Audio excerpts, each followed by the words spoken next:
그동안에 학계에서는 알려졌지만 대중적으로는 알려지지 않는 다양한 코드들이, 여러 코드들이 존재합니다.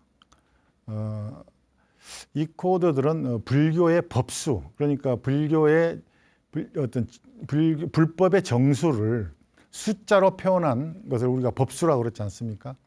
불교의 법수들로 되어 있는 것들인데, 저는 이 코드를 붓다 코드, 세종 코드, 혹은 신미 코드라고 부를 수도 있고, 우리는 다빈치 코드라는 말 많이 쓰잖아요. 근데 우리 고유의 위대한 어떤 세계 기록 문화유산이기도 한 운민정음 해례본 안에도 이러한 비밀스러운 코드가 있다는 것을 소개하는 것으로서 제가 오늘 드리는 말씀을 마무리하고자 합니다. 28, 33, 54, 108 이게 이제 불교의 법수라고 할 수 있는 건데요. 아시다시피 운민정음의 자음과 모음의 숫자는 28, 28이죠. 그런데 이 28이라는 어떤 나라의 알파벳은 28로 할 수도 있고 38로도 할 수 있고 58로도 할 수 있고 그건 정하기 나름입니다. 근데 왜 운민정음은 28 기본자, 자음과 모음의 기본자를 28자로 정했는가? 28이라는 숫자는 불교에서는 3개라고 그러죠. 색계, 욕계, 무색계, 이 세 개의 전체 숫자입니다. 욕계 6개가 있고 색계 18개의 세계가 있고 무색계 4개의 세계가 있죠. 그래서 합쳐서 28개. 이 세계 전체를 구성하고 있는 인간이 윤회하는 이 세계 전체를 전체의 숫자죠. 종류별 숫자죠. 그러니까 이 인간이 윤회하는 이 세계 속에서 살아가는 중생, 백성들이 이 문자를 활용해서 서로 소통을 하면서 번뇌를 벗어나기를 바라는 그런 어떤 불교적인 간절한 소원이 들어가 있는 숫자라고 볼 수도 있다는 겁니다. 그리고 33. 33은 운민정음 해례본의 해례본은 33장의 한지에 목판으로 찍어서 그걸 접어서 제책을 한 것이죠. 그러니까 66페이지인데 실제로는 33장의 한지에 찍은 겁니다. 이 33이라는 숫자는 불교에서 굉장히 중요한 숫자인데요. 1차적으로는 이 도리천, 그러니까 인간이 윤회하면서 갈 수 있는, 죽어서 다시 태어날 수 있는 가장 훌륭한 세계, 인간으로서 천신들이 사는 곳을 도리천이라고 그러는데요. 인간 세계의 가장 수미산 높은 그 수미산 안에 위에 정삭에 있는 도리천에 33개의 궁전이 있습니다. 가운데 제석천이 있고 그 사방에 8개의 궁전들이 있는데 48에 32 가운데 있는 제석천까지 포함해서 33천이라고 합니다. 그것을 돌이라는 말은, 도리천의 돌이란 말은 33이라는 산스크리트어의 33이라는 말의 음차, 사운드를 따서 지은 말일 뿐이고 특별한 의미가 있는 것은 아니죠. 그래서 인간이 죽어서 다시 태어나기를 바라는 천신들이 살고 있다라는 그 도리천의 궁궐의 숫자입니다. 석가모니 부처님을 낳으신 마야 부인께서 돌아가셔서 도리천에서 완생을 하셨는데 석가모니 부처님께서 득도를 하신 다음에 성도를 하신 다음에 어머니를 위해서 도리천에 가서 불법을 설하고 다시 내려왔다는 그런 이야기가 있죠.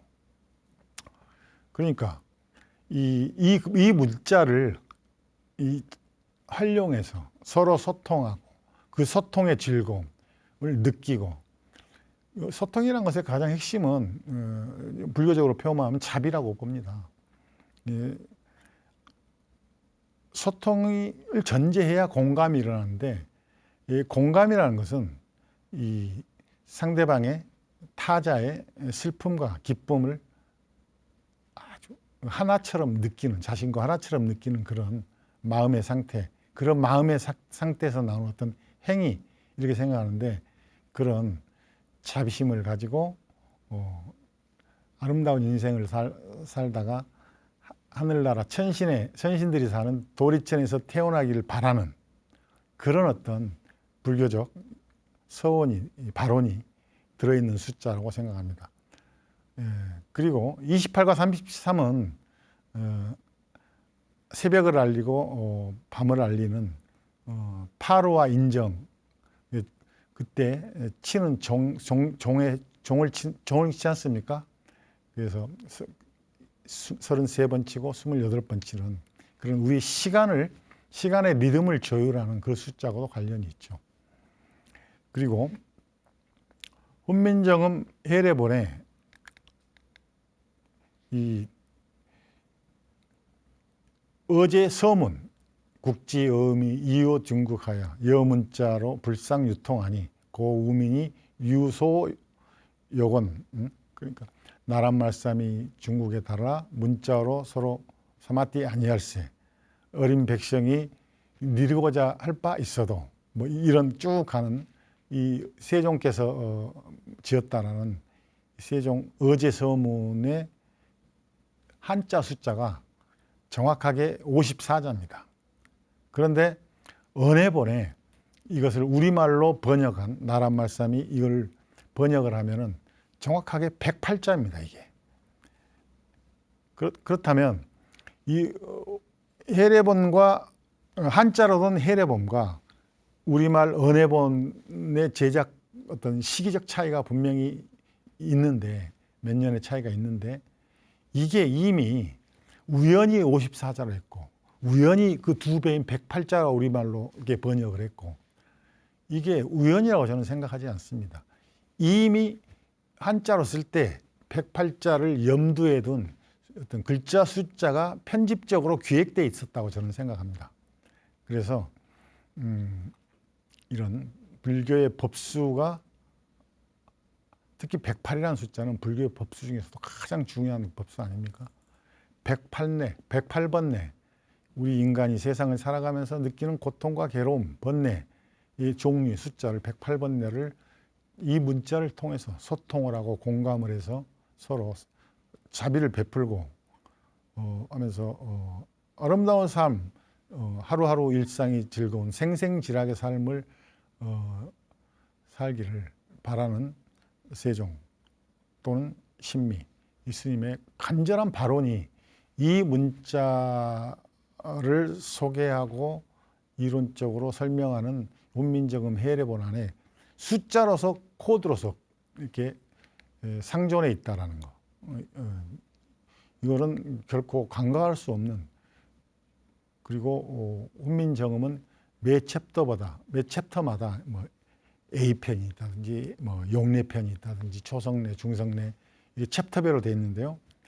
이 챕터 끝에 결이란 칠언절구, 칠언율시 절구 이런 걸로 결 매조지를 하고 있는데 이 결이라는 서사 방식은 전형적인 불교의 서사 방식입니다.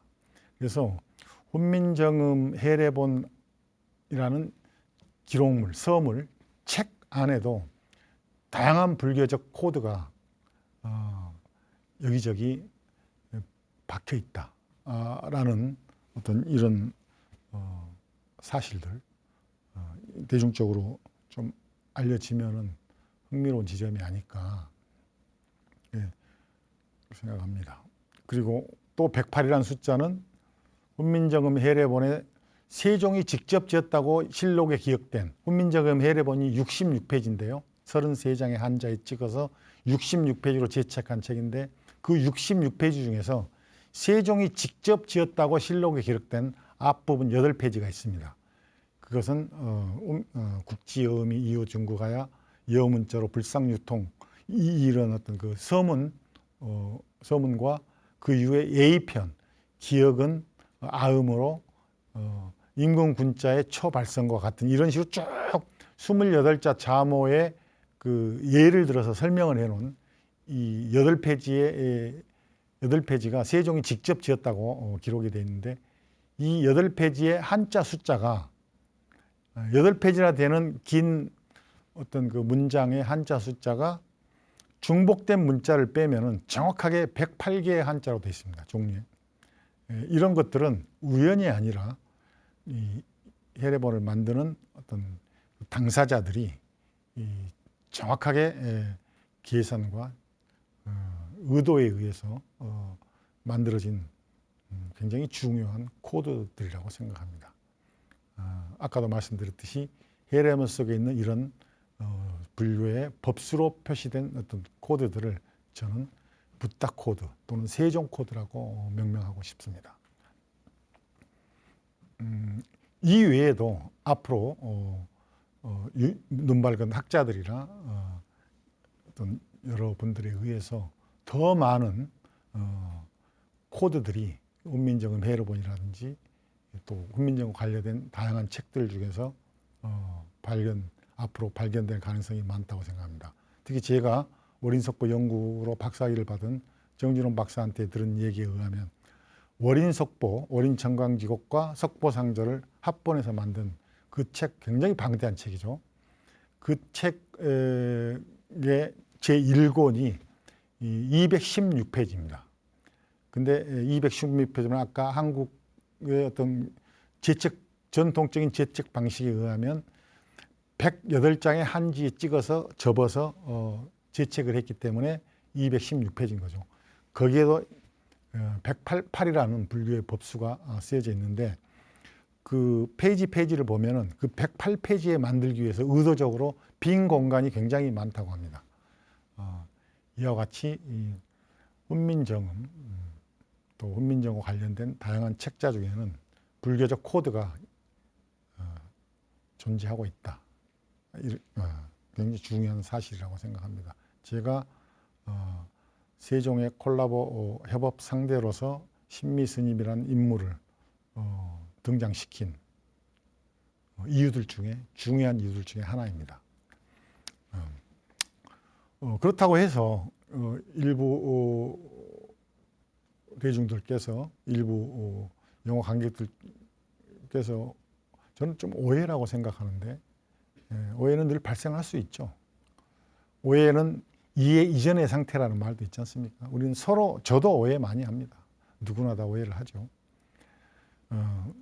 저는 정확하게 세종의 주도로 훈민정음은 세종의 주도에 의해서 만들어졌다라는 관점에서 이 영화를 만들었습니다.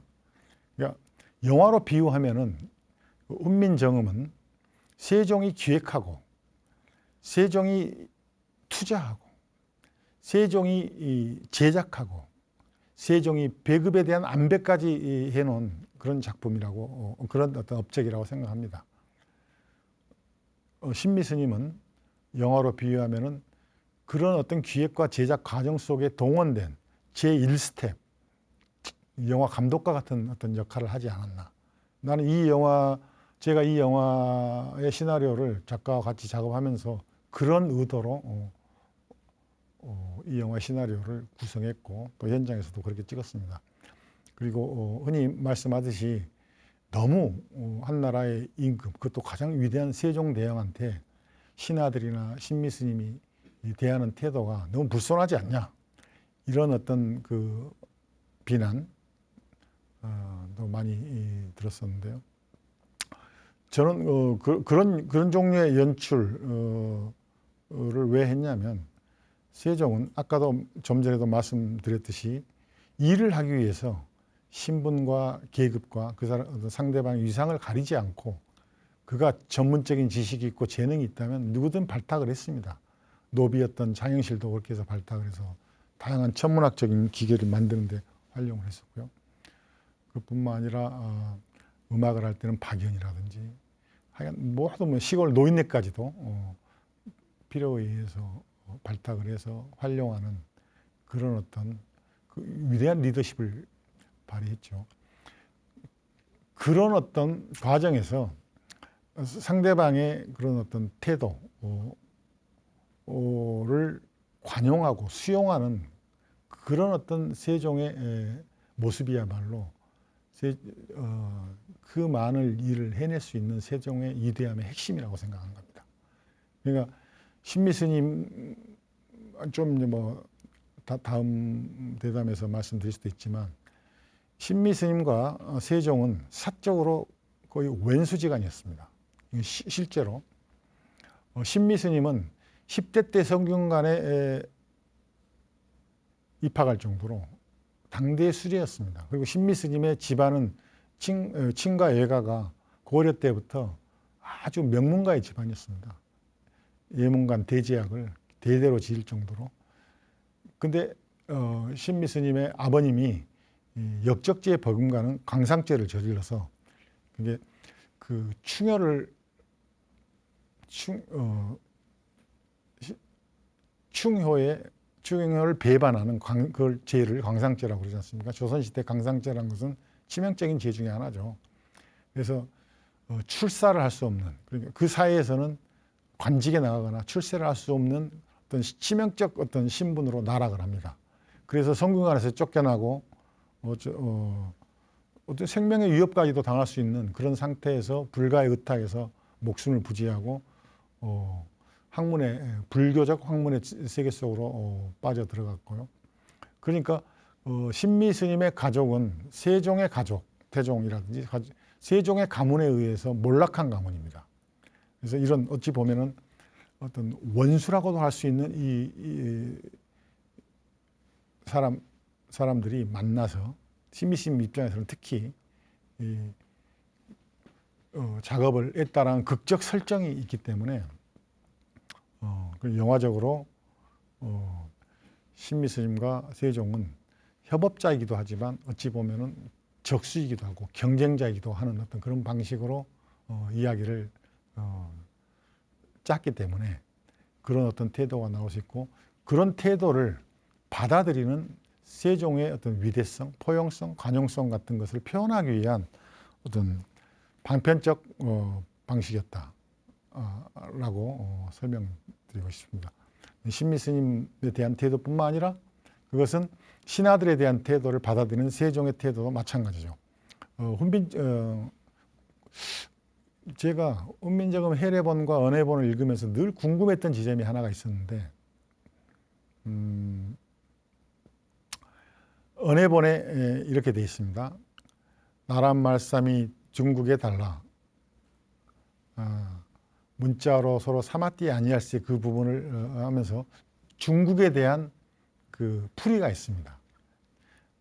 근데 거기에 어떻게 되어 있냐면 중국은 황제에 계신 곳, 그리고 흔히 말하듯 황제에 계신 곳은 강남이라 이렇게 되어 있습니다.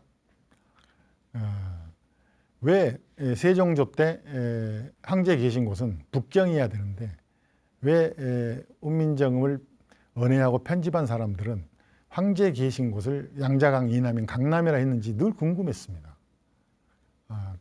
근데 어느 근자 어떤 선생님한테 그 가르침을 받았는데, 그 조선은 성리학, 송나라 주자가 정리한 유학인 성리학, 신유학, 성리학을 기반으로 해서 만들어진 나라 아닙니까?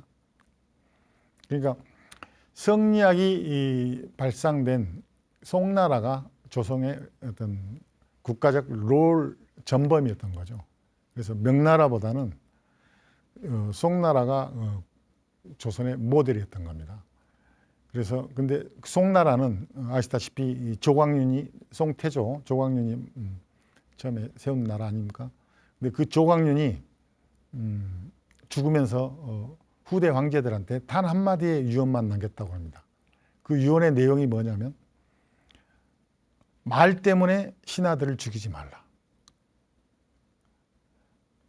그래서 그 송나라에 그게 하나의 그 문화적 전통이 되고 송나라가 문화가 발생할 수 있는 꽃필 수 있는 하나의 근간이 되었다는 그런 이야기를 들었는데, 그래서 조선시대에 이제 다른 사극도 보시면 TV 사극 같은 거 보면 언로를 막으면 안 된다 그런 말들을 많이 하잖아요. 대사 중에서 사관원, 사헌부 이런 어떤 기관들이 신하들의 발언을 억압하면 안 된다. 그게 굉장히 중요하게 생각해요. 주작적인, 주작을 기반으로 한 그 국가인 송나라의 그 원칙 같은 거였던 거죠. 그것을 그대로 받아들인 조선이 이 신하들이라든지 어떤 그런 대화, 임금과 신하 간의 어떤 대화, 또 임금과 같이 일하는 사람들의 어떤 그 관계를 그런 어떤 관용과 포용의 어떤 그 태도와 자세를 구축하는데 그 기반이 됐던 것이 아닌가 이렇게 생각합니다. 뭐 보는 분들에 대해서 세종을 기존의 방식으로 존중하는 어떤 존경하는 어떤 분들한테는 불쾌했을 수도 있다고 생각합니다. 그러나 세종이든 신미스님이든 신하들이든 조선시대 때 그들은 지성인이었습니다. 지식인이었습니다. 신하와 뭐 승려와 임금이라는 신분 이전에 그래서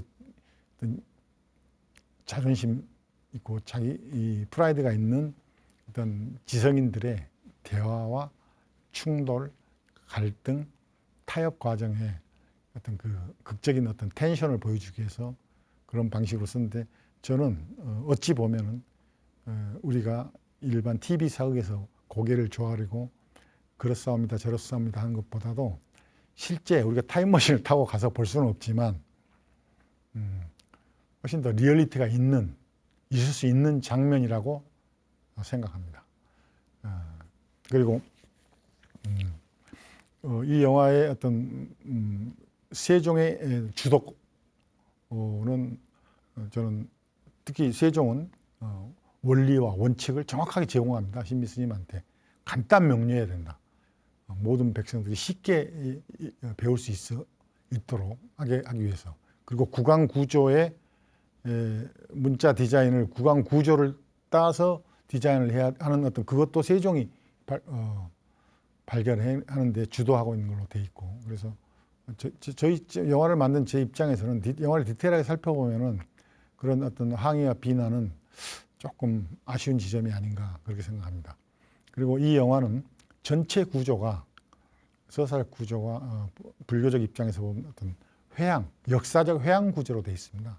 그러니까 제가 이 영화에서 가장 중요하게 생각하는 감독으로서 보는 사람마다 다 다를 수 있지만 감독으로서 가장 중요하게 생각하는 어떤 대사는 세종께서 능엄경을 읽어보고 신미스님한테 하는 말이 있습니다. 능엄경에서는 전혀 다른 맥락으로 쓰였는데 이거는 이 영화적 맥락으로 바꿨습니다만은 주인은 무엇이고 나그네는 무엇인지 능엄경 안에서는 석가모니 세존께서 불법의 정수를 깨닫지 못하는 안한을 위해서 설법을 하는 과정에서 나온 말인데요. 주인은 무엇이고 나그네는 무엇인지 그 말이 굉장히 어렵습니다. 실제로 능엄경을 보면은 세종께서 능엄경을 읽어봤는데 어렵더라 그렇게 하는 그 대목이 있지 않습니까? 거기서 신미스님께서 세종께 주인도 없고 나그네도 없습니다. 주인 되어 떠나는 나그네가 있을 뿐입니다. 라고 하는 말을 저 개인적으로 가장 좋아합니다. 세종은 본인이 세종인지 모르고 돌아가셨습니다. 그러니까 우리가 오늘날 가지고 있던 세종에 대한 이미지, 상은 그 세종이 돌아가신 이후에 축적되고 누적되고 변형되고 만들어진 것입니다. 역사적 인물이나 역사적 사태는 늘 현재적 사태이고 늘 변하고 있습니다. 고정된 것이 아니죠. 지금도 어찌 보면 세종의 상이나 이미지는 점점 변하고 있는 겁니다. 세종을 볼 때 21세기 어느 지점에 가서 우리 역사 속에서 융복합을 가장 정교하고 극한에까지 몰아붙여서 위대한 업적을 남긴 영웅, 인물로 재정리될 수도 있는 겁니다. 그 시대의 필요에 따라서. 그래서 늘 역사는 현대사란 말이 있지 않습니까? 그래서 그리고 제가 생각하는 연기적 역사 속에서는 그리고 저의 인식론 속에서는 실제 세상에서 그가 임금이라 그래서, 그가 노비라 그래서 주인도 나그네도 없다고 생각합니다. 주체적으로 살면서 주체적으로 일을 하다가 주체적으로 했던 일의 결과를 자기 자신의 독점물로 업적으로 생각하지 않고 세상에 회항하고 떠나는 어떤 존재의 흐름만 있을 뿐이 아닌가. 이 말이 주인도 없고 나그네도 없습니다. 주인 되어 떠나는 나그네가 있을 뿐입니다. 라는 말은 세종과 신미스님 사이에 나오는 대사이기도 하지만 제가 역사를 보는 제 역사관이기도 합니다. 주체도 없고 객체도 없습니다. 주체와 객체 사이가 객체라고 우리가 단어로 말하는 그 사이의 관계에 의해서 나타나는 현상이 있고 그 현상은 늘 다시 이 세상 변하고 누구의 소유, 집착의 대상이 될 수도 없는 것이죠. 그래서 저 개인적으로 주인이라는 말보다는 떠나는 나그네라는 말을 좋아하는데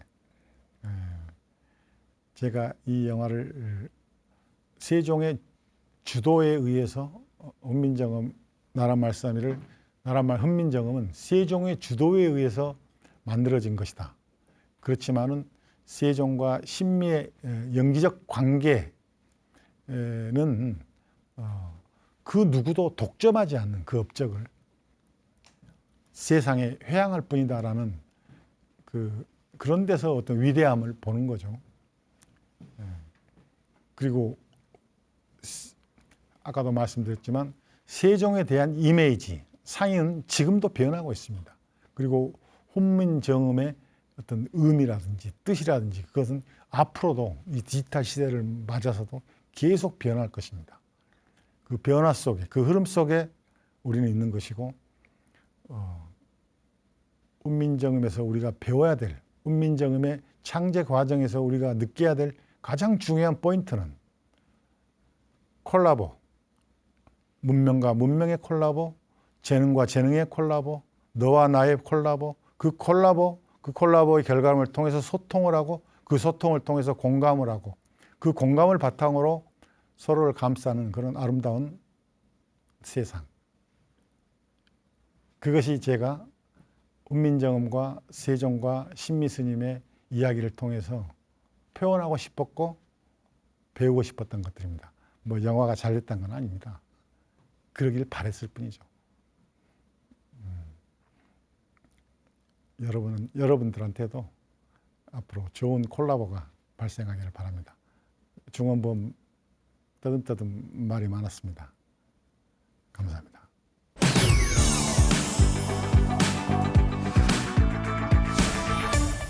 예, 강연 잘 들었습니다. 고맙습니다. 강연을 통해서 저는 역사는 텍스트가 아닌 컨텍스트다 이런 말이 확 와닿았거든요.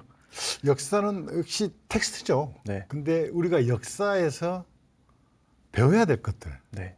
얻어야 될 것들은 네. 그 텍스트로서의 어떤 그 글자 그대로의 문자의 기록이 아니라 네. 그 텍스트 이면에 있는 여러 가지 맥락. 다양한 어떤 맥락, 네. 그것이 아니겠냐라는 관점. 네. 네. 그래서 팩트만 보지 말고 팩트 이면에 숨겨진 어떤 흐름과 맥락에 그 좀 주목을 해달라 이런 말씀이셨던 것 같습니다. 일단 제가 그 인터넷상에서 이제 역사 왜곡 논란과 관련된 여러 가지 키워드를 좀 모아봤어요. 네. 그러니까 어떤 이야기들이 있냐면 세종대왕을 하대하고 있다 영화가. 그래서 뭐 주상은 왕의 탈을 쓴 거지요 뭐 이런 장면이라든가 그 다음에 안평대군과 수양대군을 깎아내리고 있다. 그래서 신미대사가 산스크리트 문자를 배울 때까지는 방에서 못 나가게 해라. 이게 가능한 설정이냐 이런 주장들.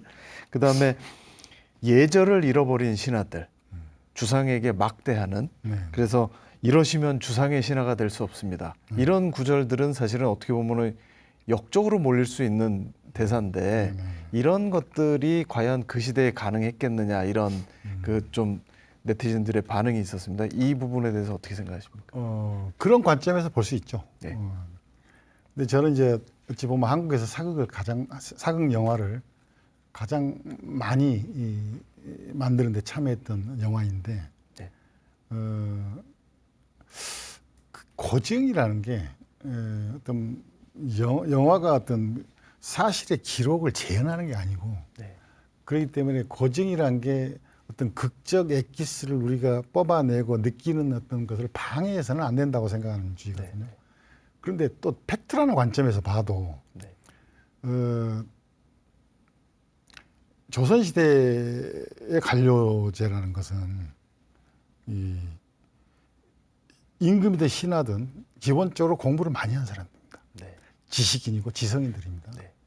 그리고 조선시대는 어느 시대보다 언로를 중요하게 생각하지 않았습니까? 네. 사대부의 나라였죠. 그렇죠. 사관원, 사헌부 이런 게 임금한테 가는데 네. 그래서 그런 어떤 문화가 아주 개국 초부터 있었는 거고 네. 또 정도전은 재상주의를 임금은 상징적인 존재고 정치는 재상들이 해야 된다 그런 어떤 방식의 체제를 구축하려고 그랬었고 네. 또 반면에 저는 세종이 왜 위대한가 네. 그걸 표현하기 위한 방편 같은 것들이었습니다. 네. 저렇게 저라고 그걸 모르겠습니까? 네. 무례하고 함부로 막말하는 것 같이 하고 해도 네. 자기가 해야 될 일이 있기 때문에 네. 그리고 그 일을 하기 위해서는 저 사람의 재능이 필요하기 때문에 네. 그걸 수용하고 포용하는 네. 그런 어떤 신분과 계급을 초월해서 네. 어떤 일을 하고자 하는 네. 그분의 어떤 그런 마음의 폭 같은 것을 보여주기 위한 하나의 방편적 어떤 방법일 수도 있죠. 네. 그리고 이제 또 인터넷에서 많이 논란이 됐던 것 중에 하나가 우국이세 원흉모의 해각존자라는 이 나라를 위하고 세상을 이롭게 했다라는 게 왕조실록에서는 표현하지 못했던 신미대사의 어떤 한글 창제 과정에서의 기여 이거를 상징한다라는 이제 추론들을 많이 하시는데 그것에 대해서 이런 반론들을 펴시는 분들이 있습니다. 태조의 왕사였던 무학대사도 홍리보제 널리 이롭게 하고 중생을 구제했다라는 시호를 받았다. 그리고 고려 말의 고승 나홍화상도 공민왕에게 시호를 받는데 나라에 복이 되고 세상을 도와 널리 구제했다는 복국우세 보제라는 시호를 받았다. 그러니까 우국이세 원흉무의 해각존자 27글자에 해당하는 이 시호가 꼭 그 신미대사에만 있었던 건 아니다. 그러니까 너무 그게 그렇게 과장될 이유가 있냐 이런 반론이 있었습니다. 어떻게 생각하십니까? 고려 때 뭐 국사나 왕사 분들도 그런 전호를 왕으로부터 받은 일종의 하나의 관례 같은 것인데, 근데 그 왕사나 국사나 무학대사 같은 분들은 실제 무학대사 같은 분들은 이성계 태조 이성계를 도와서 나라를 창업하는데 그렇죠. 여러 가지 다양한 역할을 했지 않습니까?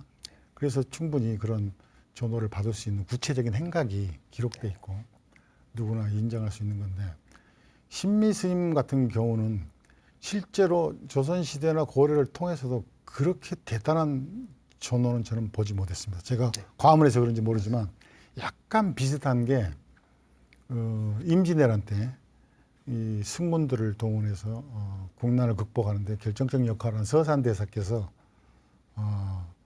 선조로부터 전쟁 이후에 받은 전호가 약간 신미대사께서 받은 전호하고 약간 비슷한 지점인데, 신미대사님의 이 전호 속의 핵심적인 것은 우리는 우국이세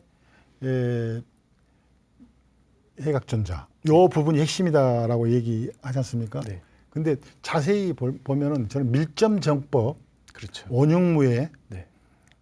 비지쌍운 네. 이런 네. 그동안에 그 주목받지 못했던 밀전정법이라는 것은 법을 비밀리에 전했다. 전해 오는 법을 네. 정법을 받았다. 그 밀전정법이라는 게 반드시 불법에 관한 것이 아닐 수도 있지 않습니까? 네. 열반경에도 사실은 그 의문학적인 어떤 내용이 나오기도 하고, 그러니까 그 불법의 핵심이란 것이 반드시 우리가 알고 있는 그 일반적인 어떤 불교의 진리뿐만 아니라 중생들이나 백성들에게 도움이 되는 그 많은 지혜와 통찰은 다 불법의 정법과 관련돼 있을 수 있다는 관점에서 보면 밀전정법이란 말은 혹시 다시 한번 해석할 필요가 있는 것이고 네. 그리고 특히 이제 다른 학자들도 말씀하시지만 신미 스님이 우국 2세 해각존자라는 특히 우국 2세 나라를 돕고 세상을 이롭게 했다라는 것을 했다라는 구체적인 기록이 전혀 없습니다. 네. 다른 어떤 행동이라든지. 네. 그래서 그거는 기록에 남길 수 없는 네. 그의 어떤 역할에 대한 전호, 네. 존중을 기리는 전호 아니겠냐라는 추론이라든지 역사적 개연성에 대한 것은 네. 우리가 그것을 억압하고 거부하고 버려야 될 것이 아니라 오히려 발전시키고 한 번 정도 더 달리 생각할 수 있는 그 계기로 삼아야 되지 않나 그런 생각을 합니다. 네. 조선왕조실록의 세종실록에 보면 그 한글 창제와 관련된 기사 중에 10월 그 상친제 이렇게 나오는 구절이 있거든요. 네네네. 그러니까 어느 달에 이달에 그 주상이 친제했다, 직접 창제했다. 그리고 이제 훈민정음에 대한 얘기가 나오는데 그 구절 중에 자방고전이라는 구절이 나오거든요. 그러니까 세종이 친히 만드셨지만 옛 글자를 모방해서 만들었다. 근데 그 옛 글자가 뭐냐라는 거에 논란이 많지 않습니까? 그 자방고전에 대한 해석을 그 누구도 명쾌하게 어떤 한글학자도 못하고 있지 않습니까 지금? 그 정인지가 쓴 글인데 그거는 아마 임금 신하로서 세종과 가장 많은 일을 했던 사람 중에 한 명이 정인지가 아닌가. 평생 젊어서부터 돌아가실 때까지. 근데 그 자방고전의 고전이라는 게 도대체 뭐냐? 네. 우리가 그럼 고전하면 옛 글자, 고대의 글자, 네. 조선 시대에 봤을 때 고대의 글자, 뭐 전서냐, 소전이냐, 대전이냐, 네. 무슨 가림토 심지어는 가림토라고 말씀하시는 분도 있는데 네. 그 어떤 것도 근거가 주장하기에 확실한 것이 없지 않습니까? 네. 근데 세종 그 순민정음의 정사라고 얘기하는 실록 말고 네. 야사와 같은 거 아니면 방계서 어떤 역사 기록 같은 책에 나온 걸 보면은 세종조 당대하고 가장 가까운 게 성현의 용제청어란 그렇죠. 책에 보면은 네.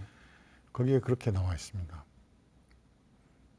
훈민정음은 범자를 기반으로 해서 그렇죠. 만든 것이다. 그런데 성현조차도 언어학에 조예가 없을 수도 있는 분이었기 때문에 네. 그 글자 모양이 범자를 딴 것이라고 그렇게 볼 수도 있는 건데 네. 사실은 그 어떤 이론과 원리가 그렇죠. 범자의 의문학이라든지 문법 체계에서 그렇죠. 빌려온 것이다라고 하는 것이 더 정확했을 텐데 네. 이제 세종과 가장 가까운 불과 100년 안쪽의 그 시기에서 유일하게 남았던 기록 중에서 하나인 성현의 용제청화 안에 범자에 대한 얘기가 있고 또 서포 김만중의 서포 만필 안에도 범자와 관련된 그 기록이 있고 이수강의 지봉유설 안에도 그렇죠. 범자에 대한 어떤 훈민정음과 관련 설이 있고 특히 무엇보다도 제가 아까 말씀드렸던 정조가 신하들한테 훈민정음이 창제 과정에 대해서 논해보라라고 논술 문제를 문자책문이라는 논술 문제를 냈었을 때 당대 최고의 학자들이면서 관료들인 신하들이 거의 이구동성으로 칠음서와 육설약에 대해서 그걸 근거로 삼아서 만든 거라고 대답을 했잖아요. 근데 그 칠음서와 육설약은 중국에서 배워온 것이 아니고 인도의 그것이 중국으로 전달돼서 우리가 배운 것이다라는 그 칠음서 육설약 쓴 사람의 고백을 들어보면은 그게 자방고전에 대한 고전이란 말도 우리가 다시 한번 생각해 볼 필요가 있는 거죠. 예, 영화에서 다 하지 못하셨던 말씀을 오늘 해주시느라고 사실은 아주 긴 시간 동안 이렇게 그 여러 가지 이야기를 많이 아니에요. 해주셨습니다. 약간 어색한데요. 네. 영화를 그렇게 잘 만들었다는 게 아니라 그런 의도가 있었다. 예. 그런 말입니다. 예. 예. 사실 그 영화 나란 말씀이를 통해서 있었던 여러 가지 일들 그 뒤에 숨겨졌던 감독님의 어떤 연출의 변들 이런 것들 들어볼 수 있는 뜻깊은 시간이었던 것 같습니다. 다시 한번 감독님께 감사의 말씀드립니다. 예, 제가 감사합니다. 나중에 또 좋은 기회에 저희가 다시 모실 수 있도록 하겠습니다. 고맙습니다. 네. 네, 네, 저쪽. 우국이세 해각존자, 나라를 위하고 세상을 이롭게 한 지혜로운 스님이라는 그런 뜻이죠. 신미대사가 문종으로 받았던 27글자에 해당하는 전무후무한 시호입니다. 그런데 한편에서는 또 이 신미대사에 대해서 조선왕조실록은 이렇게 적고 있습니다. 간사한 스님이다, 간사한 승려다, 혹은 요망한 승려다, 이런 표현을 같이 하고 있습니다. 도대체 이 좁혀지지 않는 간극의 진실은 무엇일까요? 영화는 영화일 뿐이지만 밝혀지지 않은 진실은 아직도 많이 남아있는 것 같습니다. 앞으로도 계속 좋은 논의가 이어지기를 기대해 봅니다. 마음을 바꾸는 시간 고인사이드, 오늘 순서 여기서 마치겠습니다. 함께해 주셔서 감사합니다. 늘 마음이 평안하시기를 바라겠습니다. 안녕히 계십시오.